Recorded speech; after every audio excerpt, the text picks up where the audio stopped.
Good evening and welcome back to the Washington Outsider Report on the Coalition Radio. With you today, as usual, is the host and the editor-in-chief of the Washington Outsider, that's me, Irina Zuckerman, and our guest today is Jordan Cope, who is the Director of Policy Education for Stand With Us, and as well as the Qatar Finance Fellow at the Middle East Forum. And today we will delve into the not at all controversial discussion about terrorism funding. Specifically, Middle East Forum had uncovered documentation um, supporting the allegations that the Eid charity, uh, that is Qatar funded, has provided financial assistance to organized terrorist groups. And Jordan, he he has written a number of articles already that have uncovered a little bit of of the findings of these documentations for the audience, including most recently at Asia Times. And as I just heard, there'll be more media coverage about this issue coming out in the next few weeks. So, for sure, this is an ongoing project in what appears to be a massive and vast investigation.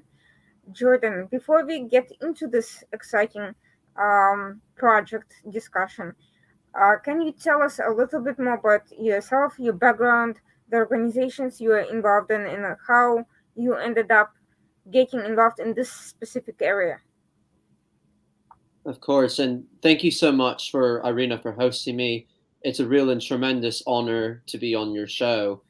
And so I guess how I got involved just with Qatari affairs and Qatari counterterrorism financing, I just happened to be a senior in university, and for my whole life, or at least much of my whole life, I'd been interested in the Middle East and had committed to learning Arabic, to learning Hebrew, and just enhancing my greater awareness of such a region that has such a incredible, rich sense of history, culture, etc.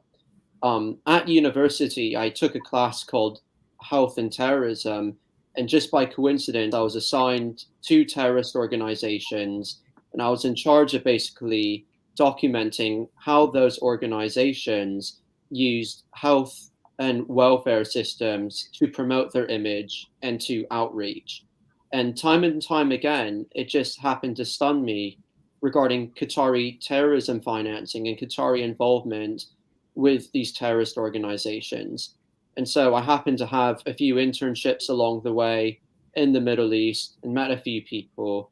And eventually, those opportunities transpired into an internship with the Middle East Forum, where I continued my work on Qatari terrorism financing, despite having previously written some articles about that theme. And over time, I would say my research and awareness initiatives to the happenings of the Middle East also helped prepare me for an eventual position with Stand With Us as a director of policy education. Stand With Us is an organization largely devoted to education regarding matters dealing with Israel.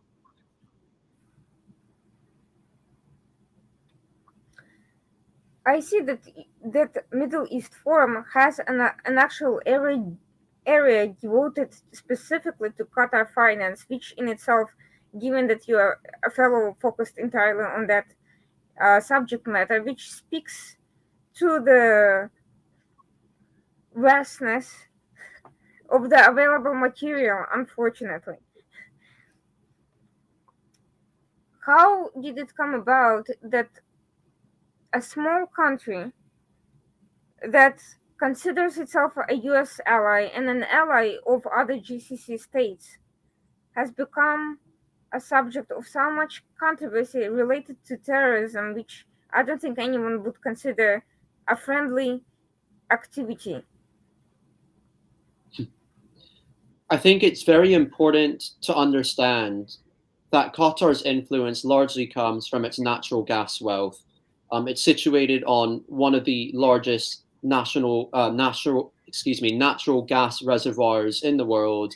And with that, a country of just about 2.5 million people, effectively Connecticut's population has transpired into one of the world's largest in terms of influence. Qatar not only proliferates terrorism through its financing, but in addition to that, it has managed to sponsor and prop up one of the world's largest media outlets, the Al Jazeera network. It's funded, I believe, around $5 billion to American universities. And now it is hosting one of the world's most famous and world class airlines, Qatar Airways, in addition to sporting competitions. And so it's Qatar's money that's ultimately enabled its influence around the world, um, a consequence of its natural gas wealth. And now, as we've seen, there is much evidence suggesting that Qatari government money has happened to go to terrorist and Islamist organizations around the world, whether through direct funding or through the Eid charity. And terrorism financing and Islamist financing through the Eid charity is awfully convenient because it disguises what Qatar's true intentions are, which is supporting Islamist movements around the world, but managing to do so while maintaining good optics and this image that it is a modern country committed to progress, committed to being a patron of arts and the patron of the sports, as well as American universities now. Before we get into discussing the Eid charity itself, I'd like to make clear to the audience that if you could explain, is there a distinction between what you describe as Qatar government and the royal family, which does govern um, the country? In essence, is there any sort of separation between individual members of the families in their private capacity and their role as a governing mechanism around the emir, who is the head of state? It should be noted that the emir himself has expressed support for Hamas in the past. I believe in a CNN interview, I forget the exact words that he described, but the essential gist is he expressed support for the Palestinian people and then decided to characterize Hamas as an important part of the Palestinian people. And so largely it has been the royal family that is in control of the institutions that are funding terrorist and Islamist organizations worldwide. And it's not just the current emir, but it's also his father, Khalifa Athani, as well as his son Tamim bin Hamad Athani, who are largely involved in these Islamist investments. And so when you look actually at the Eid charity, if I properly recall, it is a direct product of the Qatari royal family. So let's discuss this charity because, from what I understand, Qatar has a number of international global charitable foundations, and several of them have been also accused of or investigated for playing a role in money laundering and various financial crimes or facilitating weapon delivery to various militias and so forth. Qatar Charity is one of those organizations. Qatar Foundation International is another. What is it? How is it different from those other charities? And who specifically is behind it? Which members of the royal family? I think it's best largely for me to specifically focus just on the Eid charity, given my expertise in it. But there definitely is a link between the royal members of the Qatari family, specifically Khalifa bin Hamad Athani, who, on behalf of, I believe, the Qatar Committee for the Reconstruction of Gaza, a recipient of the Eid Charities Aid, actually met with Ismail Hania, I believe, in around the year 2012 to discuss those such initiatives. And simply the amount of funding that the Eid charity commands couldn't be so without the Qatari royal family. $770 million in grants distributed to over 70 countries around the world, near and far. And for context, the world only has around 193 countries. So 70 countries is approximately a third. And it's the tremendous influence of the Qatari royal family and the Qatari government in funding the Eid charity, which is a state charity, definitely demonstrates, in particular, to the amount of funding, but also how the funding and the recipients and their missions, how those align with general Qatari government interests. When was this charity officially formed, and is it specifically designated for the Palestinian cause, or is it a charity that has become known for its inappropriate activities because of the Palestinian issue? So the database of receipts that I actually analyzed, so I'm just going to quickly clarify what I analyzed for the Mhm. audience to best understand.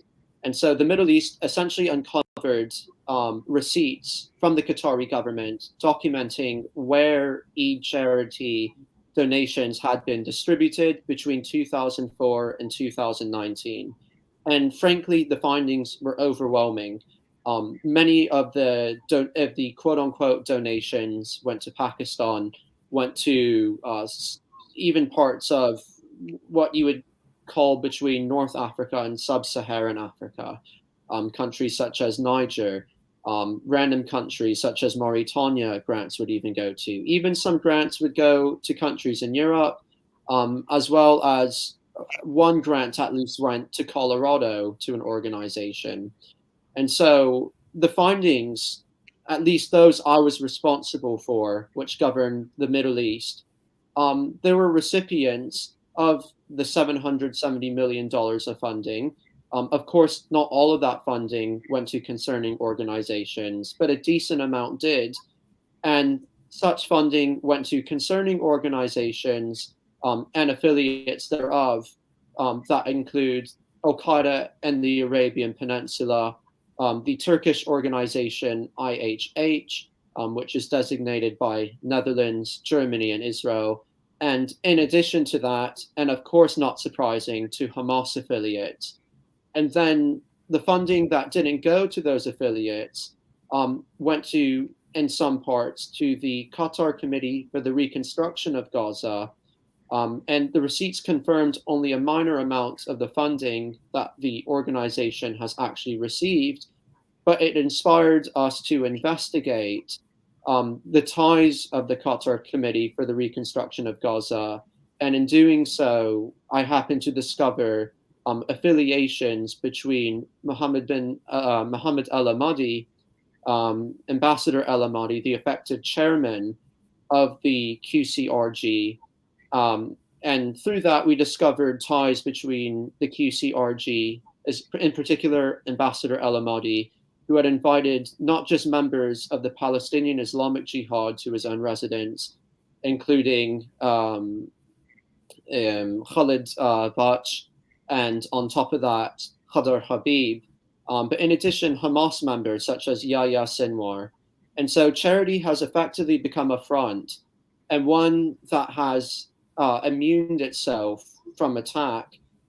It has allowed Qatar to engage with terrorist organizations under the guise of humanitarian efforts. Correct me if I'm wrong, but Qatar has an official role in the reconstruction of Gaza, in providing humanitarian aid to poor families and so forth, per agreement with Israel as well as a number of regional countries, and with the participation and approval of the United States. And this is going back um, several years now. How was the Eid charity always involved in this process, or were there other organizations? Can you clarify who exactly participated in that joint effort on Qatar's side? Well, I can attest that the Eid charity has at least been involved since 2012. Excuse me, that the Qatar Committee for the Reconstruction of Gaza Mhm. has been involved at least since 2012, and I wouldn't be surprised if earlier. There is an agreement between a lot of nations for Qatar to engage with the Palestinian people and to provide aid. And many people often will prop up the Qatari government and praise the Qatari government for kind of acting as what is perceived to be a mediator between the Palestinian people and the humanitarian world, as well as between the United States and the Taliban. But if you do deeper dives into where the funding is going, and those who preside over such organizations that receive funding, it becomes more and more concerning. One area of concern in particular is the fact that the Qatar Committee for the Reconstruction of Gaza, an Eid charity beneficiary, beneficiary, is directly engaging with members of the Palestinian Islamic Jihad and even affording them plaudits. It's concerning in particular because the PIJ does not have any role in the political process. It's simply one of military nature. Unlike Hamas, which can hide behind the false notion that it does provide humanitarian aid to its own people, the PIJ really cannot do that. And so that is a primary cause of concern that really reveals where the intentions are behind this charity, as well as Qatar's greater optic efforts around the world. Would it be fair to say that by providing financial largesse to these uninvited guests to the table, so to speak, such as PIJ, Qatar is violating the express terms of the agreement of its participation in the mediation process with Gaza by misdirecting the funding that's supposed to go directly to reconstruction efforts and provide financial assistance to poor families. You can't call terrorist organizations a poor family, really. I would certainly say so, and I would certainly say it's an abuse of process and power on Qatar's end. I think it's important to note that Qatar doesn't really like to comply much with international legal agreements. Part of the reconciliation agreement with the quartet countries involved a promise on behalf of the nations involved not to advance media wars anymore, if I recall correctly. And that's simply not been the case. Qatar's Al Jazeera network continues to espouse rhetoric that is not favorable to those countries in the quartet. And from a free speech perspective, that's completely okay. But from a standards and upholding standards point of view and upholding legal agreements, there's definitely some room for controversy. And so Qatar often likes to advance its own agenda through lawfare, as it did previously in regards to the aerial blockade over Qatar. But in practicality, when it comes to upholding its own ends of the bargain, it doesn't like to do so. Following the paper trail of these receipts, what did you discover was the process by which the funding from the Eid charity ended up in the hands of terrorist organizations, and what, if anything, did you find happens to that funding afterwards? Right. And so the receipts that hopefully will be released soon from the Middle East Forum will ultimately document one, the organization that received the grants, how much the organization received for each grant, and there's a total of 46,000. So I really hope those accessing these cells are have a little bit of patience and will have quite a lot of fun. Um, and it would also give a description in particular to where these services would go to. And admittedly, oftentimes the funding would go to perhaps good causes, at least in paper. There obviously is no way of being able to track every grant, but there certainly are ways to be able to track the organizations that they're going to.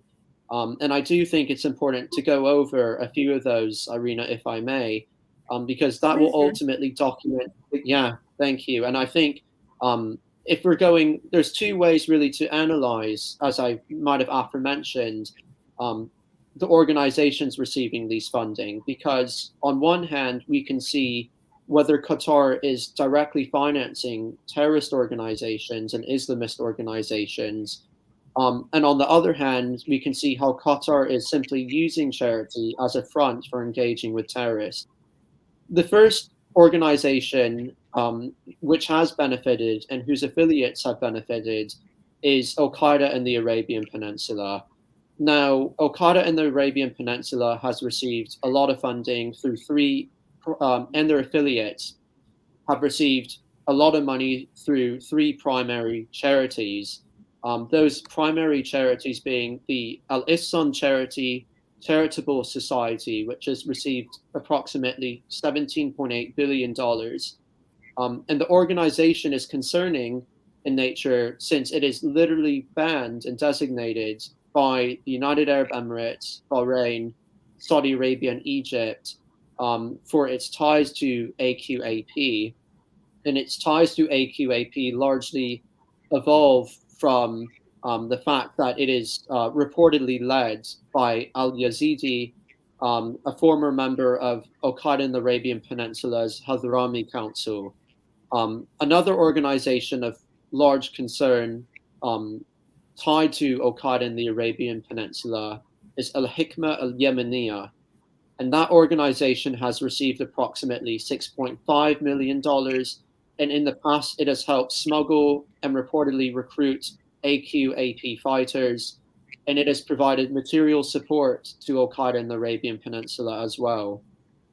The last organization of concern for AQAP that largely rang a bell when going through the database of receipts is the Rahma Charity Foundation, which has received approximately $300,000 designated by the United States and Bahrain as a terrorist organization for its role and ties to the Al Ihsan Charitable Society.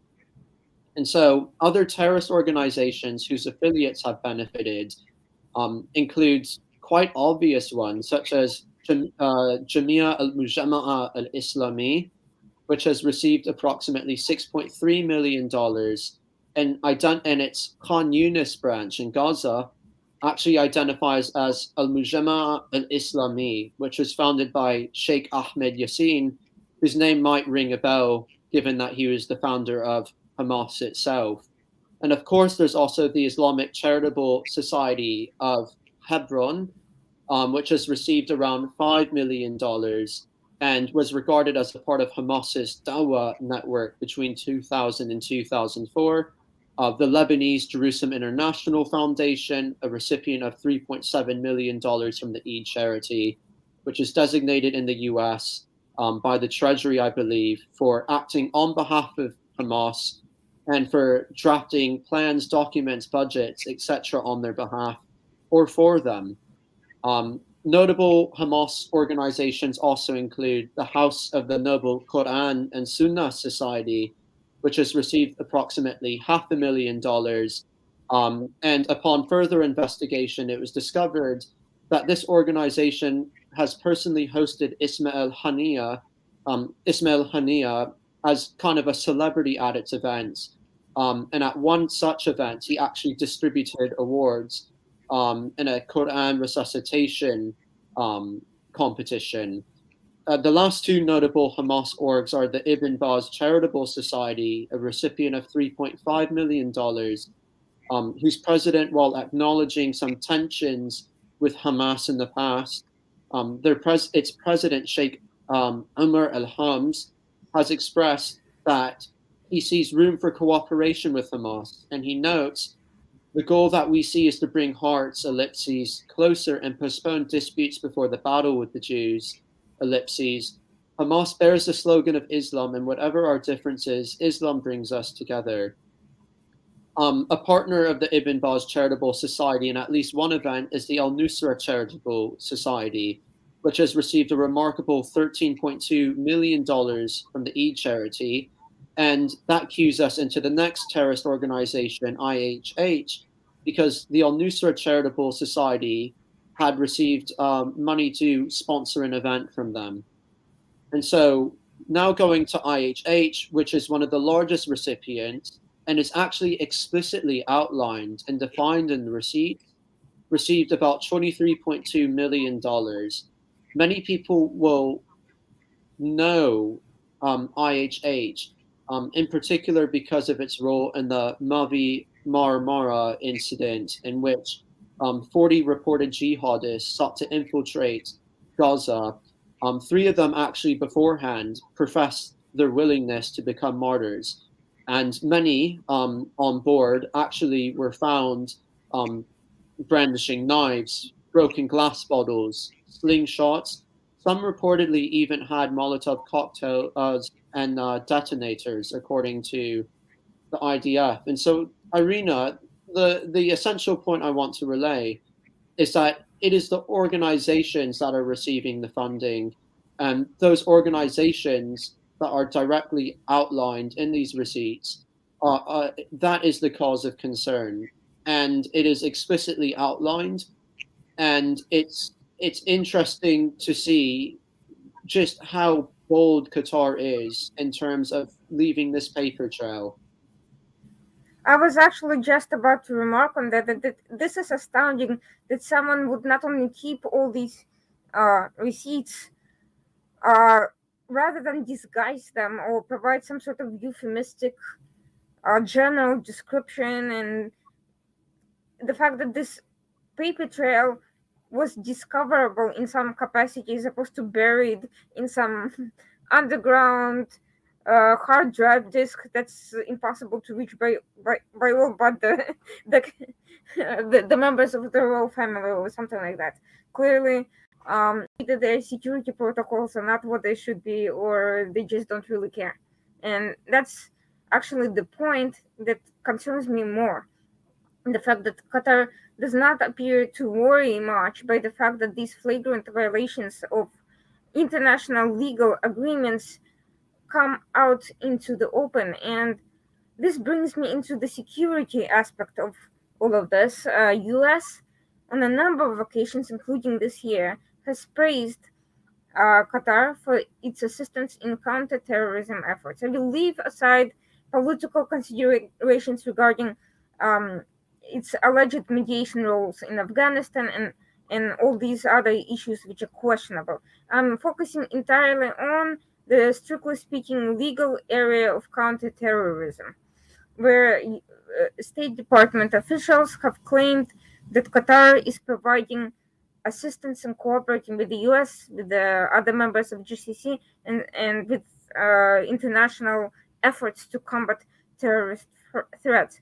Here, right in front of us, you have just described the multiple ways in which Qatar is violating legal, not only legal agreements, but is quite literally supporting organizations, some of which represent a direct physical threat to the interests of the US and its allies in the Middle East. The discrepancy between these public statements and this reality is quite significant, I would say. And I am curious whether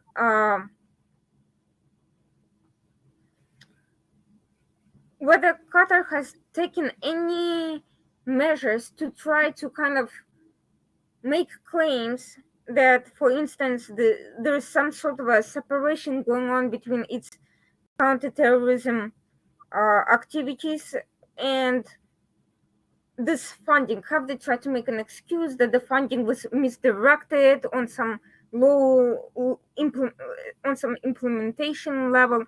In other words, who exactly is responsible for the records, for the receipts? Who in the structure of the Qatari organization is responsible for the implementation of these donations? Well, the state funded Eid charity foremost, but I think it's also important to understand that the apple doesn't fall far from the tree. And the actual one of the co-founders of the Eid charity was Abdurrahman al-Nuaimi. And essentially, he is a designated terrorist by both the United States and the United Nations, something that doesn't happen all too often. But the fact that both could agree on that seems to indicate that there is a grave cause for concern. Going back to your initial point on whether Qatar is actually a mediator and what excuses it expounds, important to note is that the most recent conflict in Israel largely regarded rocket fire coming from two terrorist factions, those being the Palestinian Islamic Jihad and Hamas. On this very day or yesterday, I believe Ismail Haniyeh, the effective chief of the political bureau of Hamas, happened to meet with Iranian officials on Qatari soil, where in years past, Hamas has actually hosted conferences in some of the best regarded hotels in Doha, such as the Sheraton. And so I think it's important to understand that Qatar understands generally that it can distract the mainstream public through the optics of how the Roman saying goes, breads and circus. And effectively, the bread and circus of today that Qatar provides to the world is its world-class luxury vacations through its Qatari Airways, its sponsorship of football events, as in soccer, throughout the world, whether it be the World Cup or whether it be sponsorships of many mainstream European soccer teams. It knows how to command attention. It knows how to promote its optics, and it does so perhaps and arguably better than any other country in the world. Now, when it goes back to trying to cover the paper trail, Irina, I think it's important and actually quite funny to note that since the release of my article in JNS, the article, the pictures binding, and this would be, I believe, on the Qatari Committee for the Reconstruction of Gaza's Facebook page, apparently, which is controlled by the Qatari government. What no longer appears are the pictures between Ambassador El Ahmadi and terrorist leaders such as Ismail Haniyeh, Yahya Sinwar, as well as those of the Palestinian Islamic Jihad, Khalid Baksh, who's effectively the leader of the PIJ in Gaza, and Khadr Habib, who is a senior official. And so Qatar certainly takes steps to at least suppress the evidence, but it also knows where it can't suppress it, it will distract from it. And that's where it does such a good job in terms of not just controlling the media headlines, of course, not all of them, but at least promoting its own narrative through its well-sponsored Al Jazeera network. It will do so through sponsoring American universities to the tune of $5 billion since the 1980s, through sponsoring soccer sponsorships, because it's good for its image. Now, it's very clear that by taking measures to remove those photos, Qatar is indirectly admitting some level of culpability in these actions, or at least foresees a potential investigation that could lead to a discovery of something potentially even worse than what has been already found. I'm curious, has there been any reaction from the Justice Department or any other legal bodies in the US, in response to the airing of this evidence? Sadly, there hasn't been much response to the airing of this evidence. Unfortunately, the only coverage in regards to Qatari terrorism financing, at least in terms of the justice system, I believe there has been some legal action taken by some organizations, of which I'm not directly involved, that pertain to US victims of terror who were killed by Qatari funded terrorist organizations, I believe in Israel, if I'm correct, but I don't want to misstate, and I encourage people to do their own research there. Irina, it is a bit shocking because this is smoking gun evidence of how Qatar has effectively usurped the role as becoming one of the primary sponsors of Sunni Islamism throughout the world. And whereas some countries who might have had a past in sponsoring Sunni Islamism and terrorism continue to receive attention for their past wrongdoings and misdeeds, Qatar manages to continue to engage and to exacerbate that behavior with relatively no repercussions. And perhaps it's because we have such strong ties to Qatar as a nation. We have our Al Udeid base there, one of the largest of our military bases in the Middle East, if not the largest. But I'll stick with one of the largest for now. And on top of that, the United States enjoys a lot of business with Qatar. I believe to the tune of around $185 billion. And so we have to understand where our priorities are, because in years past, it's reported that Qatar offered safe haven to Khalid Sheikh Mohammed before he eventually committed his 9/11 attacks. And so it's important to understand what is more worthwhile for the American interest now, and is that with our relationship through Qatar or through our security, because we will definitely be making trade-offs in that relationship. I wanted to ask you the following. Has the US or any US body, government body, had any relationship to the Eid charity in terms of coordination or any joint charitable activity or any role in oversight? Has there been any structural coordination of any sort? To be honest, I'm not fully aware, and my guess would be no for now from what I've seen. I did not see anything in particular in regards to direct ties. From the receipts themselves, there wasn't much evidence substantiating deep connections within the United States, excepting one recipient being an organization in Colorado. One would have to go beyond the Eid charity receipts to see the deep connection between Qatari financing and American recipients. And you can largely see that, I believe, through the ISGAP's report that documented the $5 billion of funding to American universities. You can see Qatar trying to target Americans through its Al Jazeera Plus network, as well as another network it tried to establish to target the more American conservative audience. It's important to note that Qatar is outreaching to all sides of the political spectrums in the United States, conservative, liberal. There's not one party or one group of people that are susceptible. What I was specifically referring to, though, was another different Middle East Forum investigation, which essentially uncovered USAID misdirecting funding to terrorist organizations, or in some cases, ending up working with organizations that were doing that. And I was wondering whether USAID was in any way involved in this effort or not.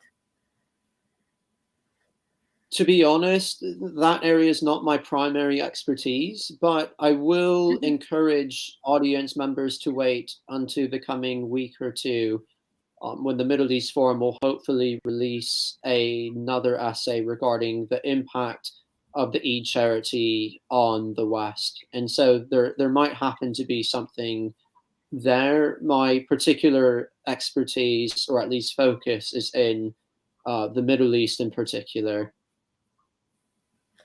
Returning to the main question, we are seeing that through this process, once the funding was allocated, it ended up going to a number of organizations with the terrorist links, or just straight out terrorist groups, from where it has been used for various illicit activities, and that the cover up was actually not direct, but only followed the fact that there was a possibility of attention being grabbed by the ongoing investigation. Now, this entire time while all of this was going on, Qatar continued being involved in the organized process with Israel, US, and others in Gaza related activities.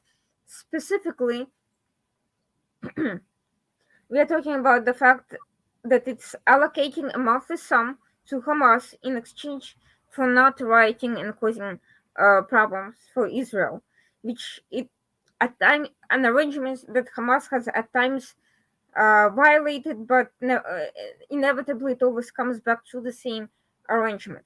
Now, the previous Israeli government, Yossi Cohen, the head of Mossad, before once he left office, he admitted that he considered the specifics of that program a mistake, that it got out of hand. Nevertheless, the Bennett government still continues with the same program and has said that it works.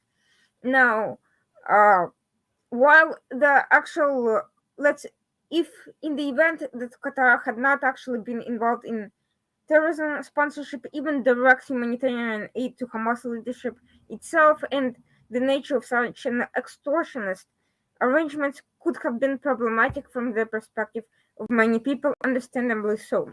But here we're looking at something different.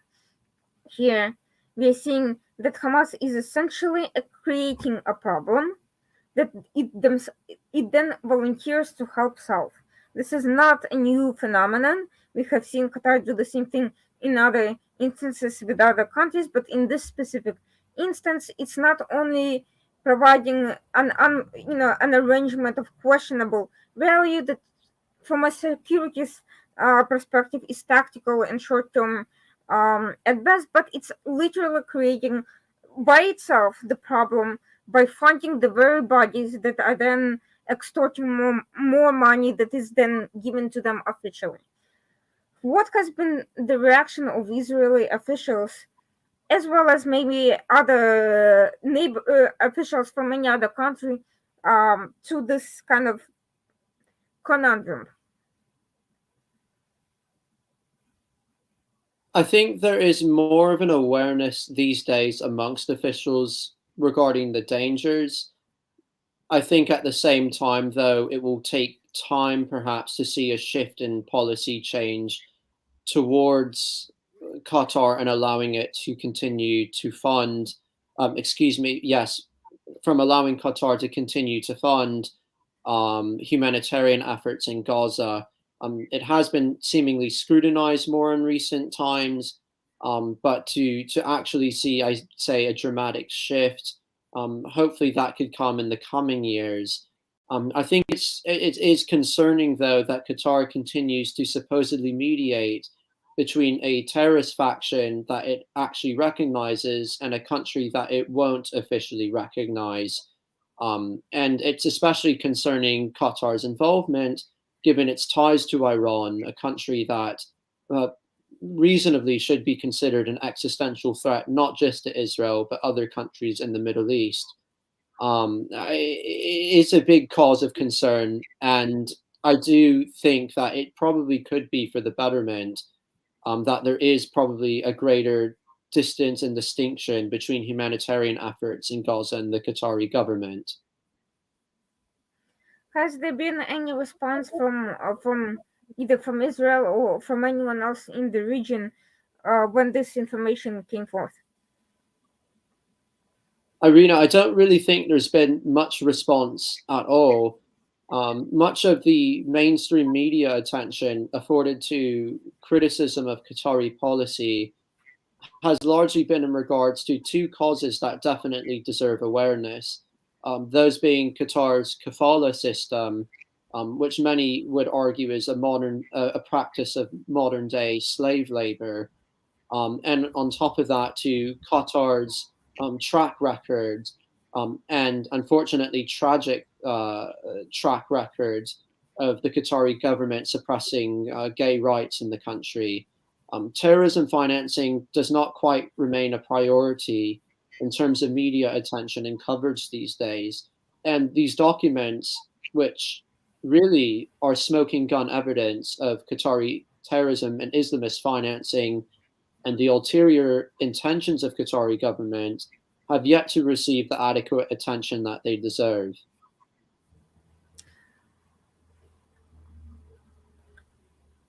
Has there been an effort to not only connect Qatar's media circus, as I would characterize its PR efforts and whitewashing efforts, with the specific individuals and their involvement in this money laundering, humanitarian, charity terrorism nexus?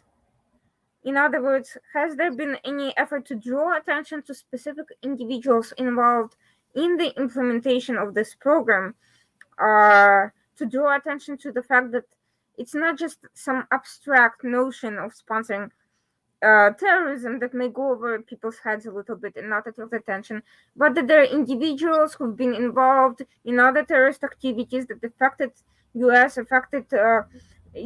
allies in the Middle East, and that are currently involved in the specific effort. You mentioned Noemi is one of those characters. Do you think it may be worthwhile highlighting his patronage and patronage of perhaps other individuals, and kind of drawing attention to the issue from that angle in connection to these receipts, and kind of highlighting the fact why exactly this is a problem in a little bit more detail? The question is certainly, what is the role of the media, and not just in general from an outsider's perspective, but one inside. If you want to get large scale and widely approved reviews, it might not be in your interest to focus on one person in particular. That being said, these people who are not generally as well known, in particular Abdulrahman al-Nuaimi, they cause great devastation to the world by enabling the lifelines of terrorism and the attacks that terrorism and terrorists commit.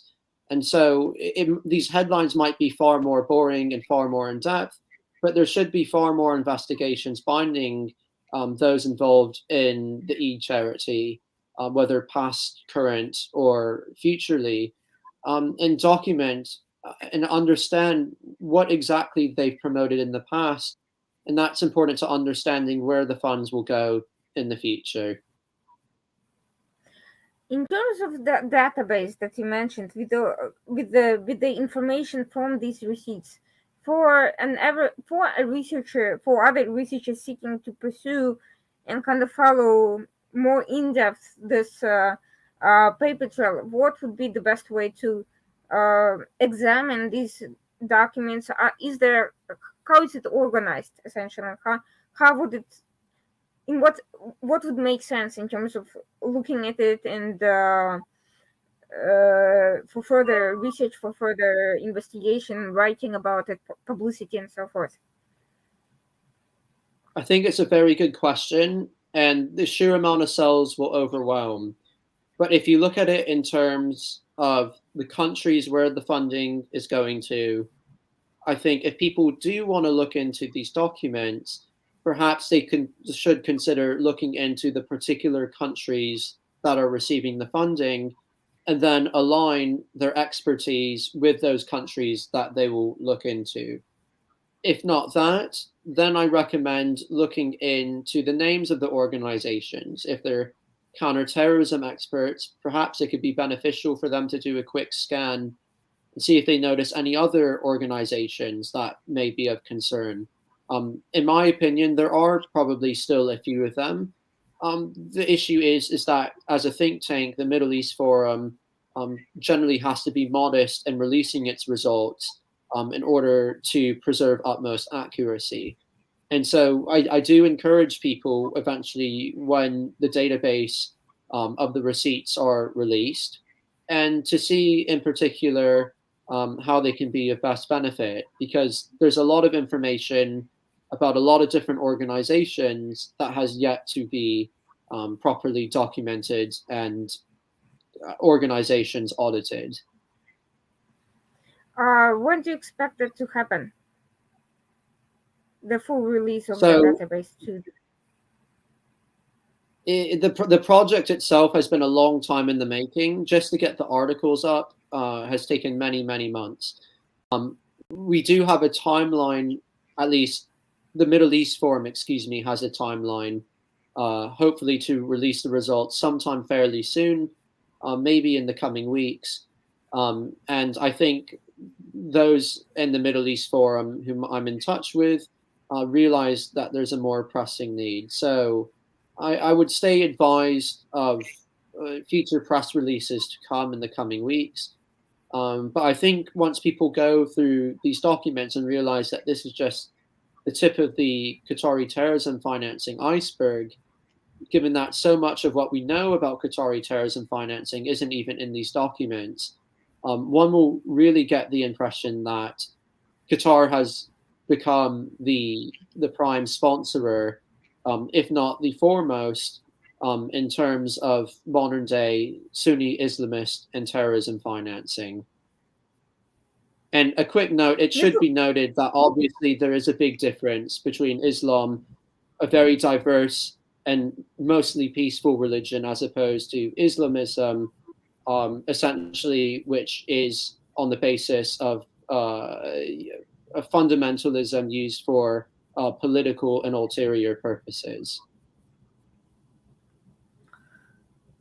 Now, from what I understand, Middle East Forum was behind the creation of a very successful Israel Victory Caucus in Congress. I am curious whether there's ever been a discussion within MEF circles in general. I don't need, any uh, private specifics to push for some sort of a security caucus focused on issues that are not otherwise being addressed in relevant congressional committees. Speaking in regards to the Middle East Forum alone, I'm not currently aware of any thoroughly developed plans Mm-hmm. regarding so. There might be some I'm not aware of, Mm-hmm. but perhaps there are also some.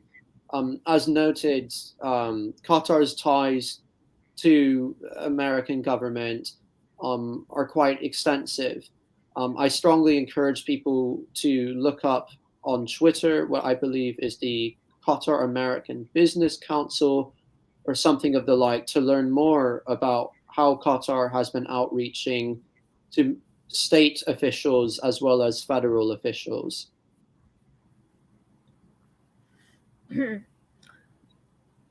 Is there a plan for kind of pushing more of this information out through a lobbying effort or a call for some specific action by Congress uh, or in concert with other security focused organizations?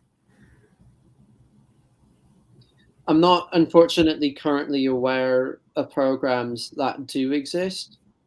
As I mentioned in the last, there might be some. I might just not be aware. I was primarily Mhm. responsible for translating the materials, going through the materials, as well as then investigating organizations I found in particular and that were particularly suspicious. So you mentioned already that in terms of kind of government officials, there really hasn't been much of a response. Has there been any response from anybody at all with regards to the articles, the news themselves? Because many of them appeared in fairly well-known publications, and I would think that there'd be some sort of feedback reaction, whether positive or negative. Irina, I think I'm just as shocked as you. At least if I'm assuming properly your question, there hasn't really been that much other than a few Twitter reshares, a few comments here and there, I guess, on Twitter that were brought to my attention. I would say funnily enough, maybe the biggest response has been from the Qatari Committee for the Reconstruction of Gaza, which has actually responded, at least seemingly, by removing, hiding, deleting Facebook links. If you go on the QCRG's Facebook page and type in Hania in Arabic or Al Batch, you can't find anything anymore. A Sinwar, at least in regards to Hania and Sinwar, I couldn't find anything, to be precise. But it seems like there's been a relative lack of attention, and to be honest, it was a bit. It's been a bit unfortunate that such an opportunity to raise awareness to a very devastating trend has been relatively suppressed and disregarded. I am guessing that something like that involving a fairly heavy financial reporting and uh, background needs to really be campaigned by a broad spectrum of organized efforts in order to get the attention that it deserves in the current media climate. I was wondering whether there are any ongoing joint cooperation efforts between MEF and other journalists or media specifically to kind of bring all of this to light through joint efforts. Kind of like we've seen a group of journalists pick up and write articles about MEF's previous report on Islamic relief. Has there been any follow up? Has there been any similar kind of um, effort regarding this? To the best of my knowledge, there's been a press release by the Middle East Forum. There's been attempts to pitch articles. Other than that, I haven't really recalled many major news outlets reaching out to the Middle East Forum. And I think it's just an unfortunate trend, an unfortunate consequence of today's trends that terrorism financing simply isn't as prioritized as it used to be in the early 2000s. Obviously, I'm speculating here, but in my opinion, smoking gun documents of receipts that were so clearly available and so clearly explicit in who the recipients were, the fact that media outlets haven't decided to pick this up, it's a bit confusing to me. Now, you can guess why I was immediately drawn to this topic upon finding out that this um, discovery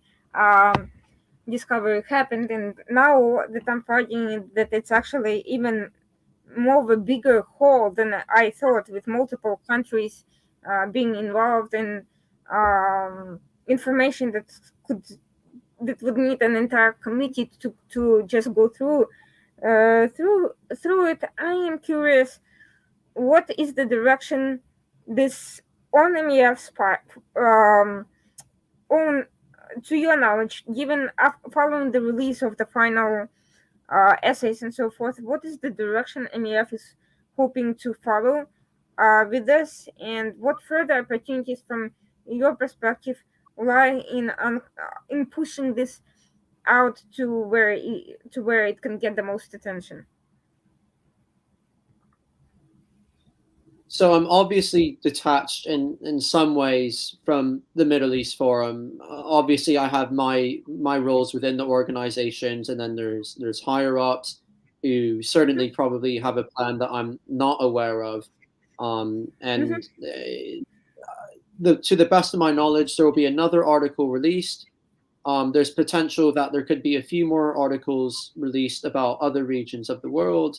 But at least what I can say for now, there will be another article released if everything goes to plan in the coming weeks. The data will be released. And what we can hope is that, at least for the Middle East Forum, that better coverage will be afforded to these documents that clear as day establish Qatari terrorism financing, a theme which should become ever more important given Qatar's recent roles in mediating for the US between the Taliban. Qatar is supposed to be our ally, and as evidenced through these documents, it is neither an ally to the United States, for which it is mediating, or to Israel, which it doesn't recognize, for which it is also mediating. Now, you are bringing. I'd like to bring us back to a point you made earlier, which was the Alula agreement, which, as you said, Qatar has violated in a number of ways, including continuing funding of terrorism, including media wars against rival states in the region, and so forth. But one particular aspect of it that I've noted is that mm, critical coverage of Qatar has been practically seized by the official media of those countries that are supposed to have, benefited from Qatar's agreement, and it's been kind of a very one-sided situation where Qatar continues criticizing these countries directly and indirectly. By indirectly, I mean through foreign mouthpieces, which are not part of its official network, but are very much uh, reflecting Qatar's funding and perspective. And I'm curious. It sounds like Qatar, by sponsoring these organizations, presents a threat to the entire region, not just to Israel, not just the United States, but to other states in the Arabian Peninsula, for instance, suffering from Al Qaeda presence, and other countries. How do you see uh, the, trying to get across to these countries and bringing them on board to recognize this threat, given the political environment where officially they cannot even acknowledge it, whether in the media or any public statement by their officials. I think it's a very good point because, at least, excuse me, a very good question. I think um, the region which should be most concerned with the consequences of Qatari terrorism financing, the region that actually is within the same realm of borders as is Qatar, that is the region that should be prioritizing this. And because for the vast part, these countries are abiding with the Al Ula agreement, it is very difficult for them to do so while still honoring their agreements. The West, therefore, must assume, in my opinion at least, and I'm saying this in my own capacity, should assume a greater role in actually trying to document Qatari abuses, whether that be through our media outlets, whether that be through our social media. The burden is largely on Western countries who have access to this information, and perhaps also to non-Western countries who have access, definitely to non-Western countries who have access to this information, to likewise raise awareness to the dangers of Qatari terrorism and Islamism financing. Because at the end of the day, it is the rest of the world that will bear the brunt of those consequences, as well as the Middle East. And so there needs to be a more outspoken effort, and we need to broaden our horizons when it comes to criticizing Qatari government policy. We must realize that Qatar's games of bread and circus are extensive, and that Qatar has done an incredible job of promoting its self image. But we also must realize the many hundreds of thousands of people who died in civil wars throughout the Middle East and North Africa between from 2010 until now, and realize Qatar's extensive involvement and funding of radicals in many of those wars. There are real consequences. Actually, now that you mentioned that, when you made an earlier point that most of the criticism in Qatar concerns deaths of and suffering of the laborers and inside the country, one of the reasons why there isn't much more outrage is because most people are not aware of the all the organizations that are funded by Qatar that contribute to the various wars in the Middle East and elsewhere, that people just know as whatever conflicts that they know about. For instance, they may not think of Al Qaeda operating in Yemen as anything that has to do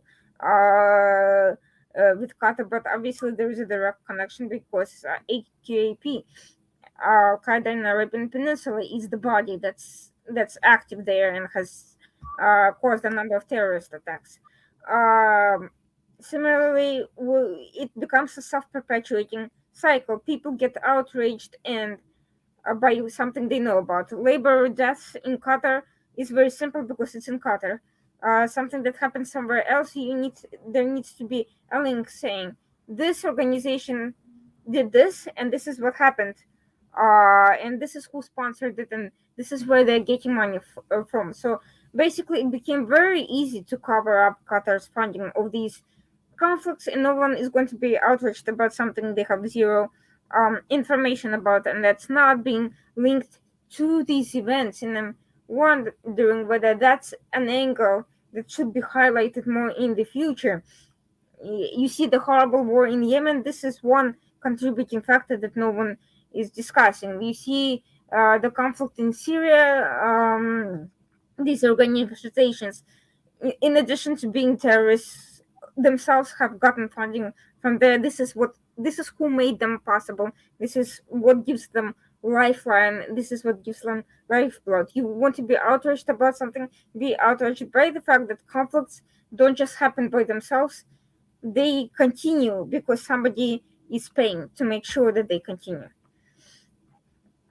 I'm thinking that in terms of gaining media traction, this could be an angle tying the financing to existing issues that are already of interest to the media and are getting coverage. I think there's some truth to it. I also think it's just what the media tends to prioritize, and I feel in general terrorism financing and terrorism in general has been lesser prioritized in recent years as opposed to in even less recent years. We'll see, but regardless, any awareness to abuses around the world are important to document, and I do still think it's still very important to document the abuses that the media is currently covering.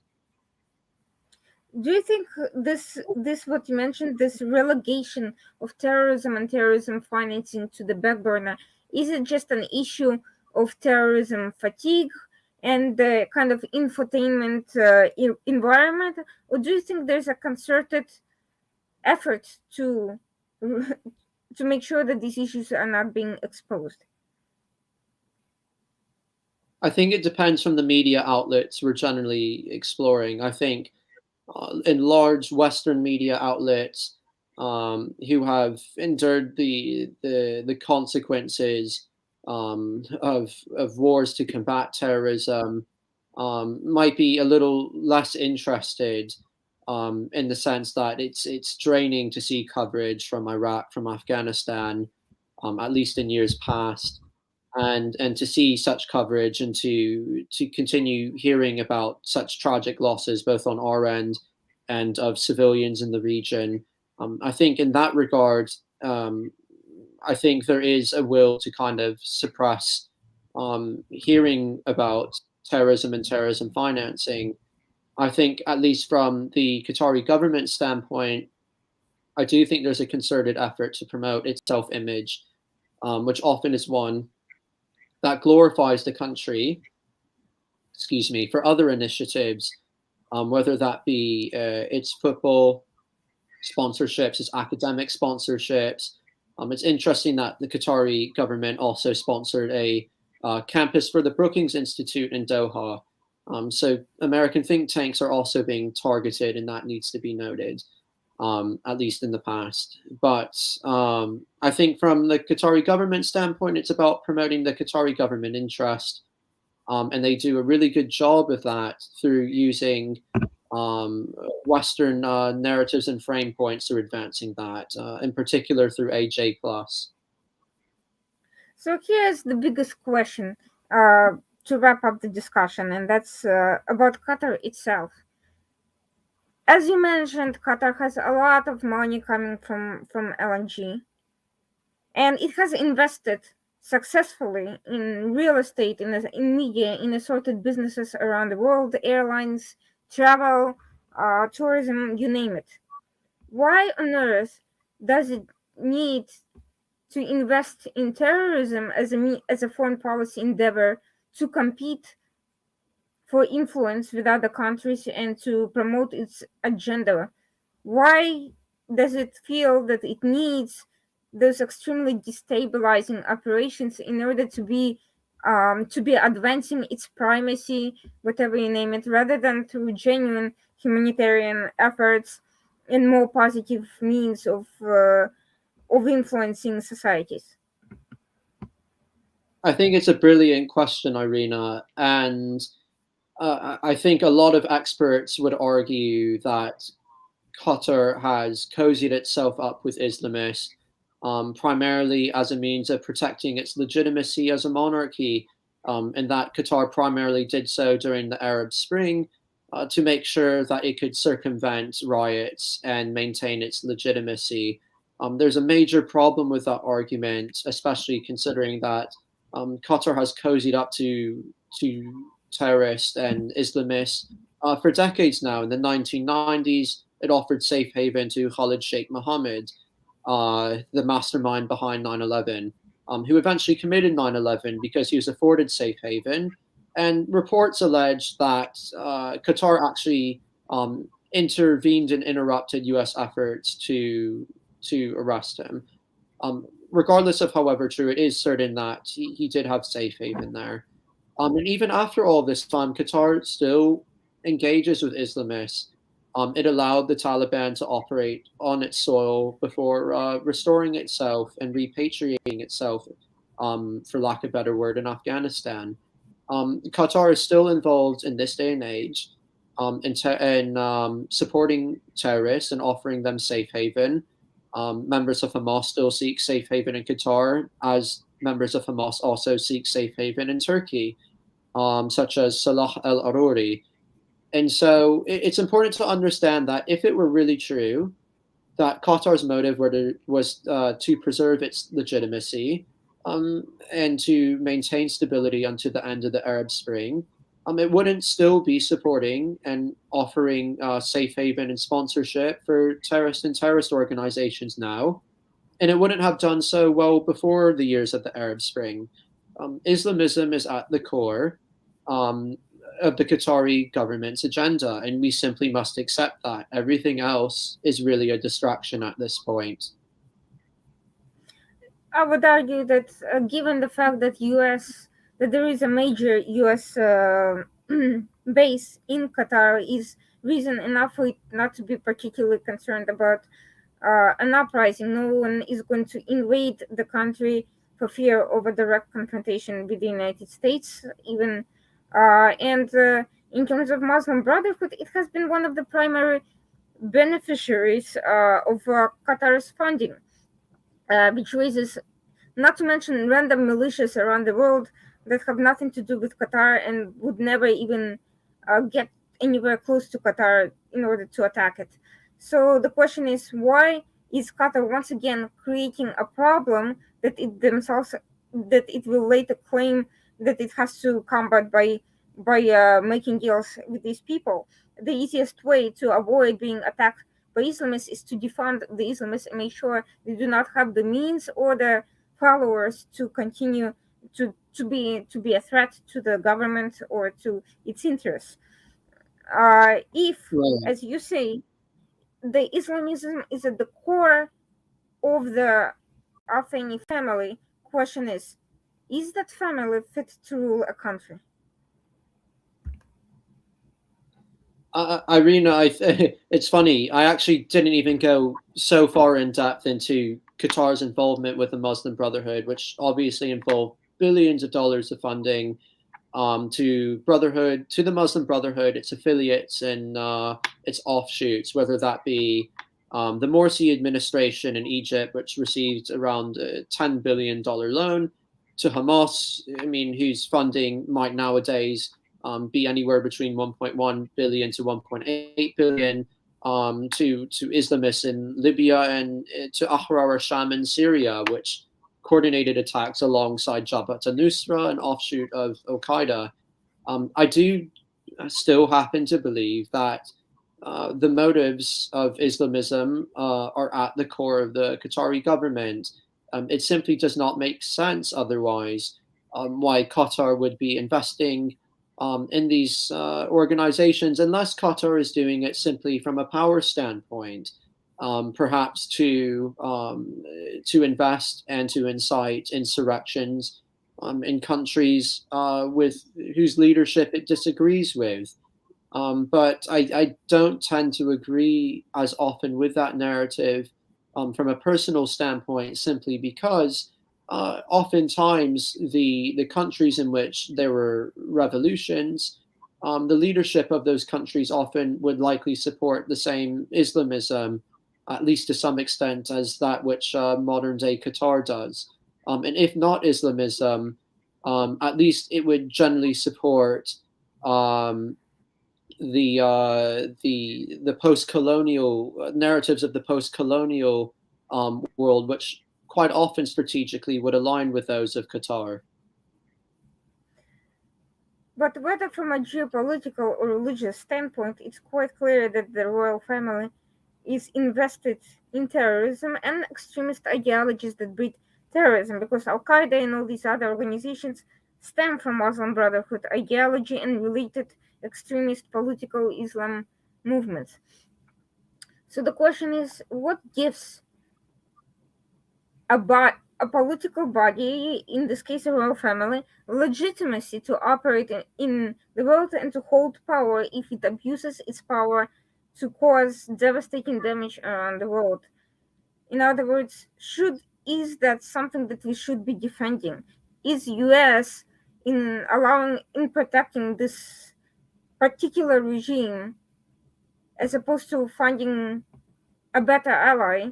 Is it really doing itself or its interests in the region a favor, not to mention other allies? Is anybody in the region working with this particular regime, with this particular government that's dedicated to continuing to fund extremism, doing anybody a favor by continuing to prop up the specific group of people that are dedicated to this particular endeavor? I think in regard to the question of whether we should afford credibility and legitimacy to the Qatari government's Athani family, I definitely think we should be very cautious in doing so. I do not think, to sum everything up, that the interests of the Athani family are in the interest of the West, and often in times not in the interest of countries in the Middle East, especially those now receiving money and in countries whose organizations are receiving money and influence from the Qatari government should really beware. Um, I obviously one could go on and on about policy decisions, but I think the basic point is that Qatar's Islamist funding and its willingness to overthrow leadership in certain countries and to propose an Islamist alternative is something to be very cautious about. And in particular, for those seeking security alliances with the Qatari government, they should be especially careful simply because their security interests are not being reciprocated seemingly in any large regard. One particular form of abuse that has not been mentioned, whether in this conversation or in general, is the fact that it's not just that Qatar is responsible for the deaths of laborers and in its country and innocent people around the world and in terrorist attacks and violent insurrections and wars, but the fact that the hateful ideology and the hateful view of the world that it promotes among its population is in itself a form of abuse. I realize that many people don't see it that way, but extremist mindset that breeds hate and division is a form of abuse. And I think one of the problems is that people think that ideology is a choice. You choose to be a radical, you choose to follow uh, bad ideas, and therefore you become a bad person. But if this is all you're born and raised into, it is a cycle very hard to break out of. So what Qatar is doing is far worse than um, affecting laborers through exceptionally callous and racist policies, it's also enslaved its own population in a mindset that will inevitably lead to extremist approach to and hateful approach to the rest of the world. And that I think is something worth thinking about for when people think Qatar. What they're really thinking is a clique of particular family members who are imposing this sort of policy worldview on everybody else, and that's abuse of power. That's authoritarianism, right there. That's the worst thing that can happen to anybody, having their mind enslaved and held hostage like that. Well, on the And one quick last note from me, if that's, I think it's an important point you made. Um, to sum up everything, whether it be through Qatari terrorism financing, whether it be through abuse of foreign workers, thousands of whom who will die in preparation of the World Cup, whether it be about women being sexually assaulted at the airport in Doha. I think it's important to note that Qatar's abuses not only impact those coming into its country from abroad, but that Qatar is actively seeking to export its vision, which prioritizes consequences that will result in abuse throughout the world. Um, whether foreigners dying in its country or people dying in their own countries from civil wars funded by the Qatari government, it's certainly a theme that needs to become more relevant, especially as the World Cup impends in about a year. Thank you so much for all these harrowing, I would say, and haunting details that raise more questions than they even answer, though they certainly answer a lot. And I hope you continue this effort. I hope you don't stop with just one more op-ed or just the release of documentation, because this exposition, this exposure of Qatar's network of financial crimes, um, that is destructive to the entire global society and not just to any particular individual target. Um, I hope it continues. I hope you find the allies that can help you in this in disseminating this information and pushing it to the forefront of discussion. It really needs to become a priority for the administration, for Congress, for its allies, and for everyone who does not want to continue this indefinite cycle of fighting avoidable problems of ideological extremism and terror. These its prevention is better than reaction, and one way to prevent it is to make sure that money does not go to people who are going to abuse it. I agree, and Uh, again, Irina, a big thank you for hosting me on the show, and for giving me the platform to be able to share at least some of my findings. Absolutely, anytime. I hope our conversation continues. We'll be speaking more about this and many other matters. I'm sure that you'll be discovering many more findings along the way, and hopefully, you'll be back in the future to discuss your important work. Thank you to our audience. This was the Washington Outsider Report.